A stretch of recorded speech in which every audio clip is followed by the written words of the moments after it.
that was just the precursor, man. Then Sunday afternoon, we rolled WrestleMania 34, and so much happened. But I think the main talking point, which is probably a problem, everybody says the first thing when you think of WrestleMania is the length. Yeah. You know, and it's you got so many talented people on the roster now, and you want to get everybody on the show. And you know, if you're in front of 50, 60, 70,000 people, you want to give everybody some time to go out there and perform. But Yep. you know, for not all of us, not only us watching at home, but the live crowd. I mean, 7 hours straight of wrestling can just exhaust you. Yeah, with the kickoff show, it's a lot. And you have to watch the kickoff show at this point, or else you wouldn't have saw the Bray Wyatt, Matt Hardy thing. Bray Wyatt, Matt Hardy angle, the Cedric Alexander, Mustafa Ali had a Yeah, damn good yeah, match. it was. Don't really agree with what happened in the women's battle royal, but Yeah. you know, but still, I mean, this kickoff matches, you know, there's not real. This again, it's not filler. You had a cruiserweight title match that was a culmination of a tournament. You had the Matt Hardy Bray Wyatt angle being furthered. You had the Sasha Bailey angle being furthered. So it wasn't like it's just a fun match to get it on there. No, there's stuff that you needed to see if you're a wrestling fan. For sure, stuff. There's things that were built up that you want to see the conclude. Like the Bray and Matt thing alone was. You need to watch the pre-show for that in general, but not even the Mustafa Ali and. Yeah, that was the very first match on there. So you had 2 hours of the kickoff show. Then we opened up. Hell of an Intercontinental title match. I know The Miz, I think, has made believers out of a lot of people. Not some of the folks watching with us, but most everybody. I think The Miz has made believers out of everybody. And you can't go wrong with Finn Balor. And then Seth Rollins is just... We all know how talented Seth Rollins is, but man, he's somehow turned it up to another level lately. No, you're right. He's just within like the last few months. Seth Rollins really has stepped up his game. Yeah. Like it's ridiculous. Like before, I always liked Seth Rollins, but I was just like, you know, he's good. He's really good. But like now lately, I'm like he's one of the best out there. He's fired up, man. He's motivated. He had a hell of an entrance and. Got the win with a couple of stomps and a great opener. I thought that was the perfect way to open the show too. Yeah, you had good characters and you had a hot, energetic match. Defending a title that people respect. Oh yeah. Like, and you can't deny that. If you think about where the Intercontinental title was, you know, a few years ago, The Miz has done a great job elevating it, and Seth Rollins, who is widely known as a top guy. Yeah. Now, I mean, as the champion, he's going to add some more credibility to it. So, you know, as kids, we love the Intercontinental title. Oh yeah. So I think it's great that it's kind of getting back to that level again. Me too. Because like especially back in the '90s, the Intercontinental champion was usually you were happy about. Like, he was a cool guy in my eyes. Like, but yeah. There was always called like, you know, the workers title. I mean, you had Mr. Perfect and Bret Hart and Shawn Michaels. I mean, and before that, Ricky Steamboat and Randy Savage. It was always the Intercontinental title. You know, you were going to get a great match. You know, the world title might have meant more, might have drawn the house, but you knew the Intercontinental Championship was going to be a great match, and I think we're getting back to that level again too. Yeah, no, I agree with that. Honestly, surprised Seth won though. Yeah. I thought Balor would get it. I thought so too. I thought Balor would get it, or maybe The Miz retains. Yeah. I didn't see Seth getting the win, but had no complaints here, man. No, I would have been happy with either Balor or I would have been happy if anyone in that match won, really. Yeah, because even if The Miz retained, I would have been like, cool. He deserves it. Yeah, he's had a great title reign, and interested to see where they're going to go next with this. I think there's still some more mileage in the feud with these guys. So. No, I agree. And I'm also happy that Seth Rollins stopped wearing those stupid flame pants. Well, the flame pants aren't great. Yeah, the flame pants, I have compared it to like if you're playing like SmackDown 2 and doing a creator wrestler. Yeah, exactly. That's exactly what I think. Like that's like the first thing they give you for like the random outfit. Random outfit. You're like, check out these flame pants. Yeah, that was Seth Rollins' deal for a little while. It's like he raided Kane's old closet. Well, now he came out as a White Walker, and it worked out for him. He got the win. It was a great opener. So then we go on to match 2, and didn't slow down, man. We had Charlotte and Asuka, and I remember in our preview, which you guys could check out, we talked about, you know, going in. I thought it was probably Asuka's night. They were all building up for her to continue her streak, win the title. But then, you know, when we were watching the show, I remember saying, like, man, I was pretty confident Asuka was going to win, but boy, I'm not so sure. Like, it built built, and I think we can agree. We talked about it again watching it live that if anybody's going to break the streak, I think we were happy it was Charlotte. No, I think if anybody needed to break the streak, it would be her. Like That's true. I kind of think it would have been cool for Asuka to have her WrestleMania moment there. Yeah. Win the title and maybe even drop it the next day, or like just build it up a little more. Right. Maybe the next pay-per-view, that's when she loses it, and Charlotte, that's even more redemption for Charlotte. Right. In a way. Asuka's going to be fine. She can rebuild, and she'll still have a lengthy run and lots of good things to come. Now there was something that I had heard like prior that there's talks that Asuka would win the match, maybe hold the title the whole next year to Ronda Rousey at WrestleMania 35. That being said, I think most wrestling fans will be happier that Charlotte was the one who got that first win instead of Rousey, which we're going to talk about Rousey here shortly. Fans are kind of fickle about that sort of thing. When something's important to them, they and it's taken away, they want it to be somebody that they liked. And Charlotte, again, man, she deserves every good thing that happens for her. She's fantastic. She's a superstar. She's also the most believable. Yeah. Like, if Nia Jax can't even do it, Charlotte is the one that needs to do it. Yeah.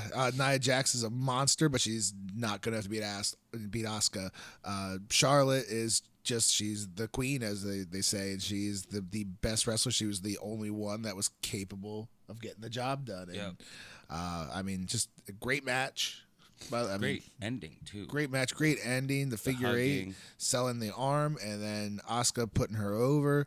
And then that was a little bit of foreshadowing later for the men's title match, with something that happened differently. For sure. But, it was a good match, and Charlotte getting the win was, I think, the right call. I don't think anybody, as great as Asuka's streak was, I don't think anybody was disappointed with that outcome. I think not at all. Honestly, either way, I don't think I would have been disappointed whatsoever. Yeah, no, and the women deserve that stage. They've come so far in wrestling. Let's be honest, the women's matches. Even as recent as say 5 years ago, but definitely 10 years ago, they were bathroom break matches. They were around and bullshit about something else in wrestling. Like it just was, and now like they're can't miss. We were as excited for that as any other match on the show. Yeah, shit. They main event. Yeah, a lot of pay-per-view. Oh yeah, yeah. And then I've already heard the rumor that they're thinking about Charlotte and Rousey to main event Mania next year. Which, hey, I'll look forward to that. If Rousey's on the pace that she's at and is over as both they are, I don't have a problem with that. Agreed. I think that'd be great. We had the U.S. title match with Jinder Mahal getting the win. I think the entire crowd, both at my house and in New Orleans, were hoping Rusev Day would have been celebrated with the United States title, but it wasn't to be. No, unfortunately not at all. And no. Jinder Mahal, they obviously see a lot in him. Guy looks great. Can't take that away from him. He had his heavyweight title reign last year. It was a mediocre title reign, I think. Yeah, it wasn't a great title reign. This match, the guys worked hard. That's the theme throughout this. There's some stuff that didn't necessarily hit, but the guys worked hard. It wasn't really a lack of effort on anybody's part. The match wasn't bad. I just didn't like who won, really. No, and it's obviously you don't like it when the heels win. That's the idea, but especially with that WrestleMania crowd, you kind of know. And the way that Rusev especially has gotten himself over in the last, few months. I liked Rusev before the whole Rusev Day thing, but I love the Rusev Day thing. Rusev Day is fantastic. And he is. He's a great talent, period. Bobby Roode is over with the fans. Randy Orton is always over with the fans. Rusev has gotten incredibly over with the fans, and then the fourth guy won. I think that's kind of the way you kind of come out of that, like, all right. They just want Jinder to be something for them. They want that the international market. Yeah, that's... Hey, when talking dollars and cents, it's hard to argue with that company. They've done a great job. Vince knows what he's doing. He's got the right people there, I'm sure. Yeah. So. But I'm ready to move on because the next match was the one that stole the show, man. I think none of us watching it live, I don't think any of us believed that how good it was. No, I didn't expect it to be terrible. I knew it had the potential to be terrible. Sure. But I was even in the middle of it, like by the middle of it, I even like openly stated, like, I gotta say, I'm not hating this at all. I'm not hating this at all. Well, when you look at it this way, I mean, okay, you do have two of the best wrestlers of all time, all right, Kurt Angle, Triple H, but they're not active. They're not out there working on a regular basis. You have Stephanie, which by all means, fantastic character. You know, Stephanie's character is just one of the best heels. I mean, in recent memory, she's a great heel. And then Ronda Rousey, of course, is a huge household name. She comes in with that. She comes in with. She looks great. Yeah, looked great, and she has charisma, and you know, so you know the people are going to be into her. But all that being said, those are 4 people that really don't wrestle that often. Yeah. So you can maybe plan the match out. You can know what you're going to do out there. But I'm telling you from experience, if you're not really out there active, it's tough to go out there and have everything fire on all cylinders. Yeah. But man, these 4 did that. Yeah, you could tell that they had a plan beat for beat, and they hit that. They hit like it, it was a little, every single little step sloppy of the way. at first with the first move Ronda did to Stephanie, that little like weird F5 back She did slip. that. Yeah, that's that sort of modified Samoan drop. Yeah, but, that was a little sloppy at first, but after that, the match was pretty seamless. And then you know after watching that match, when you can talk about it, be like, well, what was the big moves of the match? There wasn't that many big moves in the match. Sometimes you can have a great match by telling a great story, and it's more than the moves. I mean, you know, we had the tease of the armbar was great. The showdown with Ronda and Triple H was great. Yeah, it was. Every little bit. I mean, even when Triple H pulled Ronda out, she took that big bump on the floor. It was, you know, it got everybody, and that's coming from, you know, watching that crazy ladder match where there's tons and tons of crazy bumps to all of us still going ooh for a face bump on the floor because it had you invested. She took that turnbuckle shot from the outside really well. Like she sold it, and it looked like she actually hit. Like, again, I'm sure she's gone through lots of training, but she didn't look like somebody who was in her first match. No, not at all. And I'm trying to think. I mean, just off the top of my head, can you think of anybody who was that good in their first match, like ever? You know, I mean, that's insane. It's insane to have your first match ever in front of 60,000 fans at WrestleMania. That's a testament to how over she is in real life. Yeah, but I mean, the first match ever, and again, in there with some pros to be sure, but God, I mean, it was fantastic. I think blew everybody's expectations. Oh, for sure. Like I expected it to be half as good as what it was. Yeah. Well, good job. Yeah, hats off all around, man. That was a great match. My brother left before that match, and I remember texting him, telling him, I said, "You have to watch that. It was great." And he said, "Yeah, right." And then I seen him later in the week. I was like, "Did you watch that match?" And he went, "Dude, that was great." It was. It really was. Like, if Josh can admit that, like, it's got to be good. If Josh doesn't hate it, you know it's good. That should be the measuring stick for anything in life. Yeah. Really, it is. Like, the way I judge movies and TV shows and stuff is by my buddy Lee, and like he hates on things he likes. So if he says he really likes something, I know it's really has to good. Be good. Yeah. Highest recommendation all around. If for whatever reason you thought I don't want to watch Ronda Rousey, go watch it. It's definitely worth it. You will not regret match. it. I even showed it to my brother the next day, and he doesn't even really watch wrestling anymore. But like he was like watching it like intently, like trying to see what's going on. Like he does. We were captivated, man. We wanted that armbar so bad. They teased it a few times where you're just like, she's gonna get it here. Then she just did it, and she just didn't.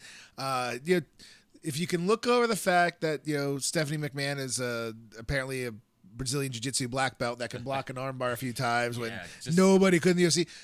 Wrestling's not entirely real. So if you can block that out, it told a great story, man. Oh, it was so good. Yeah. And what that last armbar she did where she finally got it in there, the way they shot it, the way it all happened, it's like they did it 1,000 times or something, or it was real. It was like a movie. Like, even the way it looked was done finally like got the bad guy. Oh, so you're this good. close, you're this close, you're this close, and they finally got the bad guy. And the crowd reacted appropriately. I mean, it was. Oh, and that angle from like right at like just angling up from the side of the ring, like it was so perfect. Man, we could, and you know more about production than I do, but I think it just goes without saying, WWE's production is just second to none. Yeah, I mean, in everything they do, like other than Kevin Dunn pressing the wrong button or something every now and then, saying John Cena's the Bludgeon Brothers. Every now and then you hit the wrong button, but they know the right camera shot, they know the right angles, they know the right sound, they know where they are. Oh yeah. I mean, they've been all of that. Doing it for 25 years. Yeah, and that's why they're still around and still top notch. But yeah, great match. And you know the thing is, man, if WrestleMania was over then, it would have almost felt like, oh, man, it was a good show. Yeah. It was a good show because we're already, over 3 hours deep between the pre-show and those matches, probably about 4 hours at that point. There was still a lot more to come. Still a lot more to come. We might be going a little out of order now because, again, that felt like really the climax of the night. We had Daniel Bryan's return, and they booked that kind of in a strange way where they took out Bryan early. Yeah. So then Shane was in there with Sammy and Kevin, and you knew that Bryan was going to come back at some point. So it felt like the whole match was just basically waiting for Bryan to get back in there. No, for sure. No, when he finally did, though. When he did, the crowd went nuts, and he looked great. Yep. And I mean, it was so awesome to see him back. That being said, you're not going to expect necessarily a 5-star classic with Daniel coming back and Shane McMahon being involved. Yeah. But it was a strange way to lay that match out, I thought. No, it was. I feel like Daniel Bryan should have been like the centerpiece of the whole match. Sure. I think it would make more sense maybe to take Shane out early and maybe Shane get a hot tag then at the end. Because the fans, like I said, the fans just wanted Daniel Bryan. They knew he was going to get in there eventually. So it was just every last bit of the work with Shane and Sammy and Kevin was just, all right, well, we'll get into it when Daniel gets in there. That's kind of the way it felt watching at home too. See, I'd like to. I can't wait for like 6 months to a year from now to watch that episode of 24 and see how all this shit led up to it. Yeah. Because that's gonna be so interesting, especially with how much happened. How much he put into it. I mean, he was going to doctor after doctor after doctor and doing research and doing everything he possibly could just for that moment. All the moments going forward. I watched him on podcasts before he got cleared, talking about how he's been cleared by everyone. Yeah. And there's no reason he shouldn't be in the ring. And he's going to go somewhere else if WWE doesn't clear him. I believe his contract was set to expire in September, maybe October. And I think it was a foregone conclusion that, he was going to leave and go. I think WWE went against their better judgment and just cleared him because they're like, well, he's going to do it somewhere else anyway. Might as well do it And here. he was like, I might as well get paid a lot of money to do something I'm really good at. And ultimately, and ultimately, that's the thing is, we may like watching guys on the independent scene. There's some New Japan guys, and we love watching wrestling from all avenues. But it is a business. These guys, deserve to make good money, and so you can never knock a guy for wanting to take that contract, make some good money, support their families. So agreed. So that being said, I think it's great. We got to see him back in the ring. He's happy to be. That's where he wants to be. Yep. And he's going to make some good money doing it. Good things all around. No, I enjoyed that match pretty much. Like it wasn't the best match of the night, but it was very entertaining. Yeah. The Bludgeon Brothers came out and took care of business. Yeah, which I'm happy about for sure. I'm happy too. That the entrances I think took longer than the match. Oh yeah, with the pancakes, the short stacks. God, yeah. The Usos finally got their WrestleMania match, so it would have been nice, I guess, for them to have their moment. But I think they see big things out of the Bludgeon Brothers, and it would have been the wrong time to. It's well deserved to take the luster off those guys. They've been around a while, done everything that they've asked of them, and now they have this gimmick and they're working hard. They look great, and it was maybe a 5-minute match. It wasn't long by any means, but definitely made the Bludgeon Brothers look dominant. And sometimes you can do that. You don't need a 20-minute match to tell your story, so I'm fine with that. We got something that's a bit of controversy when you have two of the greatest wrestlers of all time involved in being a 3-minute match. John Cena and The Undertaker, of course. Yeah. Which I saw that coming. Like everybody knew that The Undertaker was going to show up, or at least they may not have wrestled then, but he was going to at least make an appearance. Sure, and. I don't know. I still, a week later, Mark, I don't know how I feel about it. Really? Yeah, it's one of those things. I kind of thought, like, was it, John Cena's going to be fine after getting squashed. He's John Cena. Yeah. But it's like, well, if you have two of the best of all time and something that classic, and it basically was just a segment to give the fans the Undertaker. Was it worth putting John Cena in that role? And then I think who else would have been? You had Elias being part of that segment prior. I think the fans, myself included, would be kind of pissed for Elias to be destroyed, No, I wouldn't have liked that at all. So who would it have been to be that important for the Undertaker to come out? And then I kind of come back to, well, I don't know. I didn't really even care that it happened. So, yeah. How do you feel? I mean, I didn't hate it. I don't see why it happened. They didn't really the build up. All it was John Cena calling him out. Sure. And John Cena's over. He's always going to be over. It's not like Undertaker needs to put him over. He could definitely. He's basically squashed John Cena. Right, and John Cena wasn't going to be any bigger if he did beat the Undertaker, and he's not. He's still going to be John Cena coming off of this match, and that's what I'm saying is that they did invest a lot of TV time in building this up. And I kind of feel like really the only payoff was now, hey, if I was there live, I would have, hey, it's the Undertaker. Yeah. The Undertaker entrance, it would have been awesome. So I feel like that might be the only payoff because neither of these guys are on TV currently. Cena will be back at some point, I'm sure. I don't know if Taker has any plans going forward, but there was a lot of time. I mean, the match itself was short, but the segment was, decent bit of time going into that. There's a lot of time on TV devoted to it, and then you kind of get out of it, and it was like, just all you really get out of that is we got to see the Undertaker. No, it wasn't like kind of strange, right? Yeah. And it wasn't that exciting. No, it really wasn't. When it was over, I don't think anybody was pissed that we didn't get more. We were like, okay, and we were all just kind of satisfied that the Undertaker won. The Undertaker was there, and that then he didn't lose. Yeah, he got the win and got to be the Undertaker. I mean, he did the rope walk, and we got the tombstone, and everybody was happy with it. But the rope walk was cool. You don't the rope walk was cool. It always is. So I coming out of like I said a week later, I'm still kind of Yeah, definitely wasn't the best moment of WrestleMania this year. No, sure. It's kind of crazy when you think John Cena and The Undertaker. I mean, these are, you talk about your Mount Rushmores and stuff. They're obvious candidates if they're not on it. Yeah. And it kind of ended up being a segment, Yeah, it was basically just a reason to get The Undertaker back. Yeah. And the way they're talking, it's like he's going to appear a few more times maybe. So maybe that's all it was. The Undertaker was just like, I don't want to retire, man. Let me at least have one more run. Yeah, well, and you got to wonder how his health is going into it because if he comes out there and imagine showing your kids nowadays like The Undertaker, and if he's not out there performing the way that he used to, it's not the Lord. Then he's just kind of an old guy. Yeah, kind of an old guy being a dead man. Like he's Hulk Hogan. That's the thing, and the appeal of the entrance will always be appealing. It's always cool.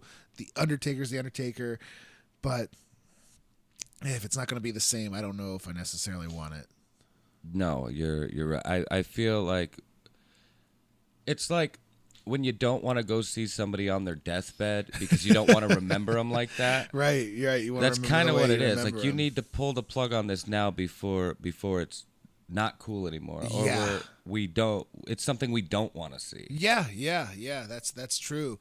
I think the main event last year with Roman Reigns was something people didn't really want to see. It wasn't a very good match. I don't think anybody was, Nobody was satisfied with the ending. Nobody was satisfied with the ending. It didn't mean that much for Roman Reigns to beat him. It didn't, the ending with him leaving his stuff in the ring would have been monumental if that was the end. If they stuck to it. But we now know it isn't. Yeah. So it's all kind of for naught. And then back to the Shane McMahon match was kind of was there. The Bray Wyatt match was kind of there. So it's not just this last year. It feels like the last few years of The Undertaker where it's not what we remembered. No, not at all. Not at all. Kind of crazy that those matches with Shawn Michaels at WrestleMania was almost 10 years ago. It doesn't feel like it. No. The classics have with Shawn Michaels. The classics have with Triple H. He eventually he had a great match with CM Punk at Mania. Eventually losing the streak to Brock Lesnar. Yeah. That kind of feels like when it ended for me. I don't know. I'm realizing that in retrospect, just thinking about it now. Maybe they should have just ended it with Brock. They should have just ended it right there with Brock. He should have retired. If the Undertaker wants to hang around, they're never going to tell him no. Yeah. No, you're right. You're right. That's Vince's original boy. Vince's original OG boy. And rightfully so. I mean, rightfully so. The guy, you think back in the Monday Night Wars, there was interest from WCW in The Undertaker. Oh, yeah. Why wouldn't there be? Yeah. You know, so there was interest in him, and he stayed with Vince through thick and thin. So rightfully so. I mean, The Undertaker can, if he wants to come back, you know, by all means, he has the right to do it, and we should appreciate seeing him. But personally, kind of feel like maybe the ship has sailed even a couple years ago. Oh, yeah. Yeah.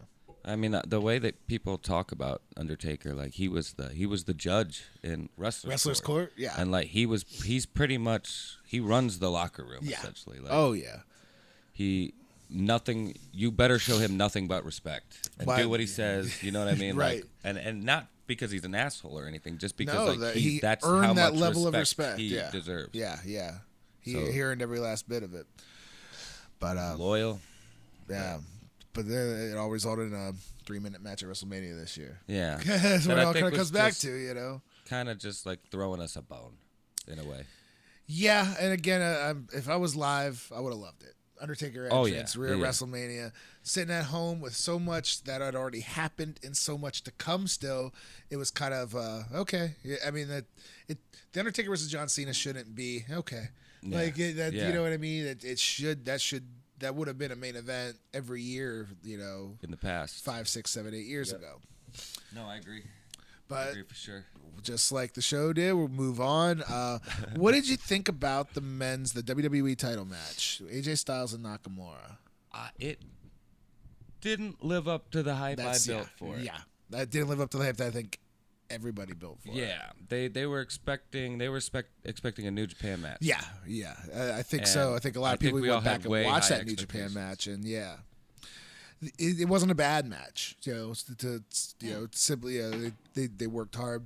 They told a story. They just built it up. Selling the injury. There was so much hype going in that maybe it was impossible to live up to that hype. Yeah, but. Yeah. We got to refresh. Yeah, there's so much hype going into it that it was maybe impossible to live up to it. That being said, I don't think it even came close to living up to the hype. No, not at all. I mean, I was expecting the world of this match, and I have to take at least partial responsibility for it not living up to my hype. Sure, but they did hype it a lot. They hyped it a lot. Again, I think a lot of people went back and watched that New Japan match, so you're not going to have a New Japan match in the WWE. But then once you got to the finish, and we talked about earlier with Charlotte and Asuka, they hugged, they showed respect. You thought we were about to see the same thing again here, and then punch in the nuts. Yeah, that's kind of what made the match. Like, the match was good. Like, generally it was a good match, but that's kind of what made the match memorable. That much better. Yeah. Something to remember. Then the beat down on the outside was vicious, and we're like, this is kind of what we needed to see for a while now. And so maybe, and there's no reason to ever half-ass a match, but they're building to something more. Yeah. So it wasn't just about this match. If it was a one-off and they were going their separate ways, then we could look back and say, it was kind of a disappointment. But I think that the build to that turn, build to something more. Yeah. Nakamura couldn't get the job done fair and square. So maybe he turns to different outlets now, and started taking the shortcuts, and that could be the story going forward for him. Yeah. I didn't think of it like that. Like, in hindsight, this will be like, man, that was a good start to this rivalry. Yeah. And that's the thing. I think it's not typical for WrestleMania to be the start to anything. Usually that's the end. Yeah. So if that was the first match at a pay-per-view, a few months ago, we might look at it like, okay, yeah. But for being at WrestleMania, we look at it as a match going, should have been more. But I think they are. I think it's going to be the start. And then maybe by SummerSlam, we'll look back and go, okay, yeah, that was the start, but this is where they're going to tear it down. How cool would it be, though, if they did it all the way up until next WrestleMania? They built it up for a year like they probably should. They're not going to do that, I'm sure. Yeah, with so much TV, it's hard to keep guys away for a year. It's hard to build that story, but it would be cool. The only time I can think of a story being built for a year, whether it was Rock and Cena, but of course Rock wasn't there most of the time. Yeah, you got to go back to the Mega Powers with Hulk Hogan and the Macho Man. No, that was a build over a year. But again, those guys, there's not weekly TV where they're on every week, and you know what I mean, where you got to tell that story and somehow keep people hooked week after week after week for 52 weeks. Yeah, but I definitely can see it going at least through SummerSlam, though. No, I don't doubt that at all. SummerSlam would probably like if they're not going to do that, that would probably be the logical closure point. I think so. And again, we'll probably look back now at WrestleMania as the first chapter and maybe have a different outlook on it than we do right now. Well, this whole time I've wondered, why did they start calling Nakamura the artist known as Shinsuke Nakamura? Why did they change it from the King of Strong Style? And now it makes perfect sense to me. Babyface Nakamura is the artist known as Shinsuke Nakamura. Yeah. King of Strong Style Nakamura is heel Nakamura. Now he's a vicious, King of Strong Style, vicious. And it all makes sense. I think you're going to see that side of him, and I think it's exciting going forward. And I'm looking forward to see where that story goes. Me too. I mean, I love them both. Oh, yeah. I'm really hoping they, like... We had some friends over at the house. They each had one had a couple. One had an AJ Styles shirt. One had a Nakamura shirt on. Yeah. And that's awesome. That's awesome stuff. That's sitting right next to each other. Sitting next to each other the whole night. Yeah, those are two good characters, you know. And now having a sure heel and a sure baby face, I think it could take this story in a different direction. Yeah. And definitely gonna be looking forward to it. All the pieces are in place now. We have heel Nakamura and AJ Styles as the champ in WWE. It's good stuff. That's cool. Yeah, if you look at it as retrospective, that's cool. Agreed. So we'll be all right going forward. How do you feel about Braun Strowman destroying the entire tag division? So he throws every tag team over the top rope. He's beat them all. Then you got you got Sheamus and Cesaro, who's been a great tag team over the last year plus. Yeah. And you're thinking, maybe it's an easy story. Okay, Braun could probably beat these guys separately, but 2 against Braun, he's going to need somebody. Who's he going to get? You got a 10-year-old kid from the crowd, you know. Which, I mean, is probably awesome for that kid, but I think I heard somewhere that it's like a referee's son. It was a referee's son, referee John Cone's son. This is the way it feels to me. That the weeks leading up there, there might have some creative meetings going, who do we want as Braun's partner? We bring in somebody new, or we bring somebody back. We bring back the Big Show. Do we call up somebody from NXT? Do we, give a push to Kurt Hawkins? I have a feeling like that's kind of conversations they had, and they get to WrestleMania, and there's 5 minutes before we got there, and then go, dude, what the fuck are we doing? Yeah. And then, I don't know. We haven't picked out a kid from the crowd or something. He's like, my kid's here. My kid's here. Yeah, okay. Just have a stand on the apron. No, I don't doubt there's a good chance that's how it went down, for sure. I don't see the point. I don't see the point at all. It was, it's WrestleMania, it's wrestling, so you can't take everything so seriously, but it kind of was just like, all right, we did all of that for that. And then literally the next night on Raw, they just handed the belts back because the kid's got to go to school. So, and then the bar is going to be in a title match coming up at the World's Greatest Royal Rumble. So what did it... And that's my only issue is you look at the whole product and go, what did that serve? Yeah. Braun Strowman's dominant. Okay, he is. He tipped over a float. He's dominant. He survived a trash truck. Was it worth destroying the entire tag division? No. I don't know, man. They're doing such weird shit with Braun. I don't get it. I don't get it either. Like, for a while, they were building him up as this monster. He's indestructible. And then now, all of a sudden, he's just a goofball. Yeah. Like... playing instruments and singing songs with Elias and like picking kids out of the audience. And it feels like the WWE doesn't know any other way for a guy to be a babyface. Like once they committed to him being in the babyface, let's stop doing everything that's worked prior. Yep. And let's have him sing songs and tell jokes and have pick kids out of the crowd to be his tag partner. Still flip some shit over because that's always cool. Because he's still Braun Strowman. Still do that. But everything else, they're kind of changing the whole formula, and it's strange. Oh, I agree. It throws me off every single time. Like, what are they doing now? Very strange moment and match at WrestleMania. But, I mean, it got the crowd involved. I bet the crowd loved it that was there. Sure. Us watching at home was just like, who's he looking for? Because he went all around. It seemed like it took forever, didn't it? It felt like it took forever. He couldn't find Nicholas. He's like, where's the kid in the WrestleMania show? Where's the kid that kind of looks like a girl?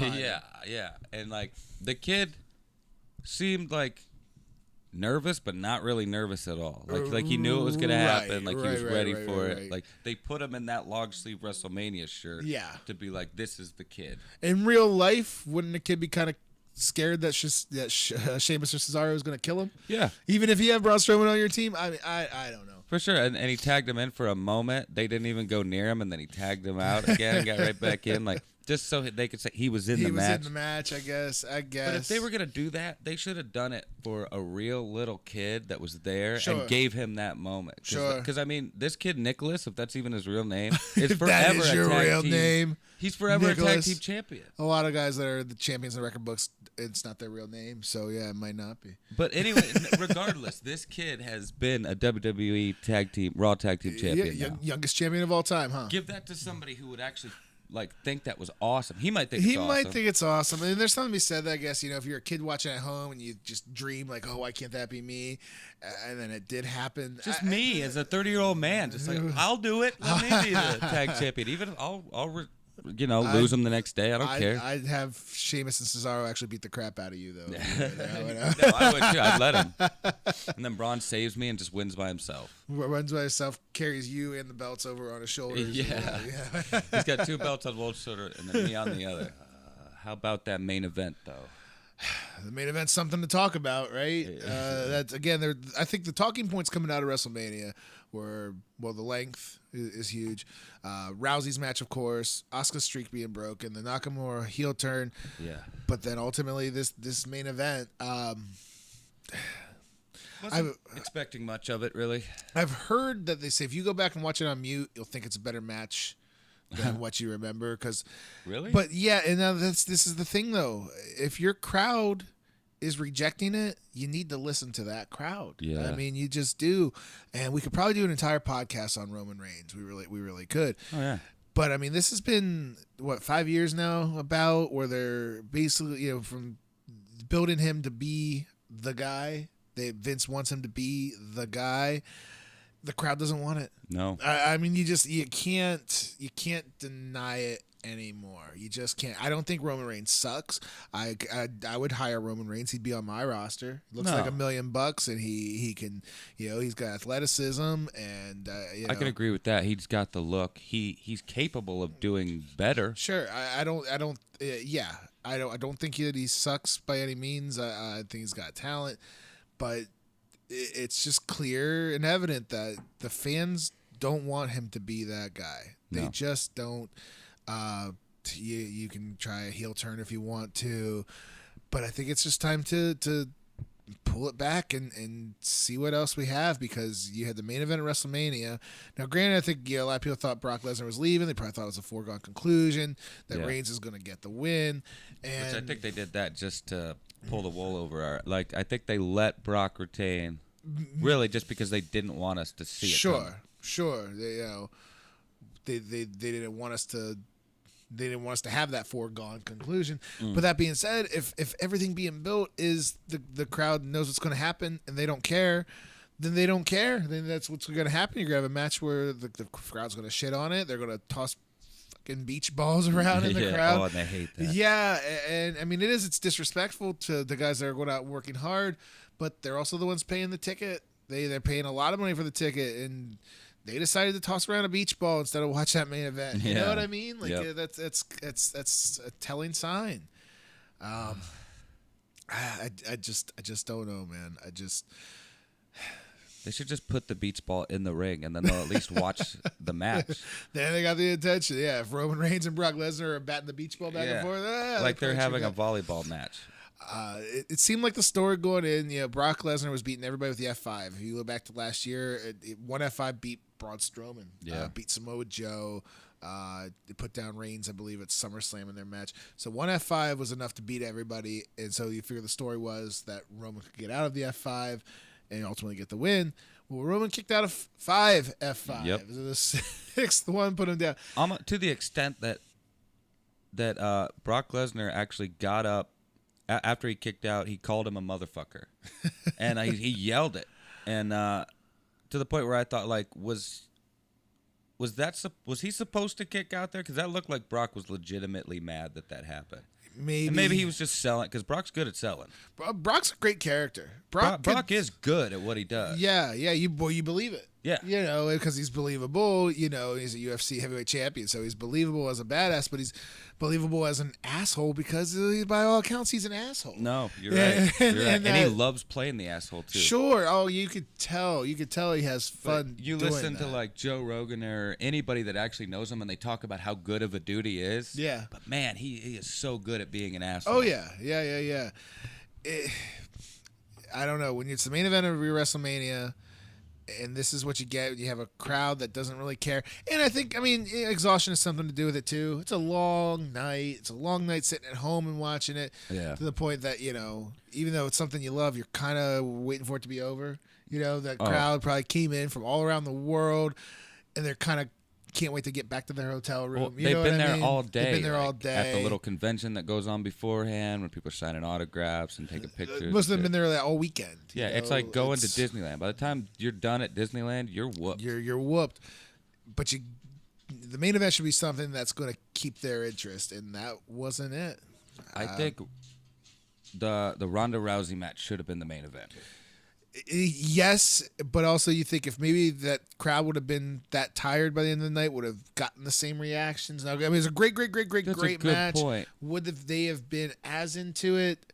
You know, I don't know. I think if you would have done Brock and Roman right before it, I think that would have been like, what the hell? And then they would have been like, picked it back up. It would have been a huge, like, it's true. They need to build it up like it's a movie. They need to have a good start, a good middle, and a great end. Oh yeah. So you know that too. I mean that crowd, getting the crowd in the middle for just one match, that's our job, you know, is how we're going to get the crowd, that roller coaster, get them high and then they'll come back down, get them back up. But that's the whole show though too. Yeah. I mean, it's you want that crowd to, you know, there's going to be some things that's going to bring them back down. Well, what's next that can bring them back up? And maybe you're right. Yeah, that Brock and Roman match, if it's on second to last and they kind of give a what the fuck sort of thing, well then that awesome tag match being on last probably would have left them, you know, sent them home happy, which that's the thing. You come out of that WrestleMania, you have to look back in retrospect and think about the whole card, and I would say it was a good WrestleMania. I enjoyed it. But you get to the end of the night with that main event, and you're tired, where you're just like, all right, you know, you want a good lasting effect. Definitely.